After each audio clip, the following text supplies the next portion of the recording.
বলা হয় ভারতের বিপক্ষে ভালো করলে আইপিএলে চান্স পাওয়ার সুযোগ বেড়ে যায়। এবার এশিয়া কাপে যে তাণ্ডব চালিয়েছেন সাইফ, তাতে প্রবাদটা সামনে চলে এসেছে আর একবার। বিশেষ করে মিনি নিলামের পর অল্প খরচে প্রতিটা দলই চাইবে ইম্প্যাক্ট খেলোয়াড় দলে নেয়ার, আর সেক্ষেত্রে সাইফের চেয়ে ভালো ওপেনার আর কেই বা হতে পারে।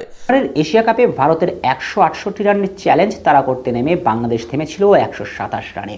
41 রানের হারে সেই ম্যাচ ব্যাট হাতে আলো ছড়িয়েছিলেন একজনই, তিনি সাইফ হাসান। ম্যাচের এমন এক সময় তিনি ব্যাট করতে শুরু করেন যেখানে ভারতীয় ফিল্ডাররাও যেন উপভোগ করতে থাকেন তার শটের জাদু। যে আত্মবিশ্বাস, যে দাপট, তাতে চোখ আটকে যাওয়াই স্বাভাবিক। মাত্র 51 বলে 69 রানের ইনিংসে ছিল 3টি 4 ও 6 ছিল 5টি। এটাই সাইফের ক্যারিয়ারের সামারি। 4 মারেন কম, 6 মারেন বেশি। আন্তর্জাতিক টি-20তে এটাই তো তার পরিসংখ্যান। এশিয়া কাপের শিরোপা জিতেছে ভারত, তবে এই এক ইনিংস যেন ভয় ধরিয়ে দিয়েছিল তাদেরকে। আর এই একটি ইনিংস বদলে দিতে পারে তার আইপিএল ক্যারিয়ার। সুযোগ পেতে পারেন সেখানে। আগামী 16 ডিসেম্বর দুবাইয়ে অনুষ্ঠিত হবে মিনি নিলাম। তবে এবারের আইপিএলে মিনি নিলামে কোন দলে ডাক পেতে পারেন সাইফ? তাকে দলে নিতে আগ্রহ প্রকাশের তালিকায় সবার আগে থাকতে পারে দিল্লি ক্যাপিটালস। 21 কোটি 80 লাখ রুপি নিয়ে তারা নিলামে মাঠে নামবে। 2026 সালের 19তম আসরকে সামনে রেখে তারা যেসব খেলোয়াড় ছেড়ে দিয়েছেন সে তালিকায় আছেন ফাফ ডু প্লেসি ও জ্যাক ফ্রেজার ম্যাকগ্রাথ।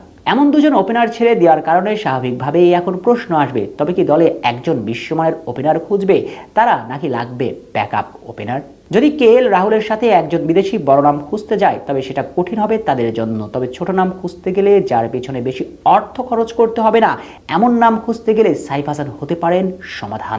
এবারের আইপিএলে 64 কোটি 30 লাখ রুপি আছে কলকাতা নাইট রাইডার্সের কাছে, যা এবারের আসরের মিনি নিলামকে সামনে রেখে দলগুলোর মাঝে সবচেয়ে বেশি। কুইন্টন ডিকক, অ্যান্দ্রে রাসেলের মতো বড় বড় খেলোয়াড়কে ছেড়ে দিয়েছে তারা। যেহেতু তাদের বাজেট সবচেয়ে বেশি, তাই সবচেয়ে বেশি ভালো খেলোয়াড় কেনাই হবে তাদের লক্ষ্য। দুজন ওপেনার নেওয়ার সম্ভাবনা আছে কলকাতার। যদিও দুজন ওপেনার দলে নিতে চাই দলটি, তবে সম্ভাবনা আছে সাইফকে দলে নেওয়াও হতে পারে। তিনি হতে পারেন একজন ব্যাকআপ ওপেনার। এবারের এশিয়া কাপে ভারতের সাথে করা সাইফের দারুণ এক ইনিংস বদলে যেতে পারে তার ভাগ্য। টি-20 ফরম্যাটে ছন্দে থাকা সাইফ কি এবার ডাক পাবে আইপিএলে?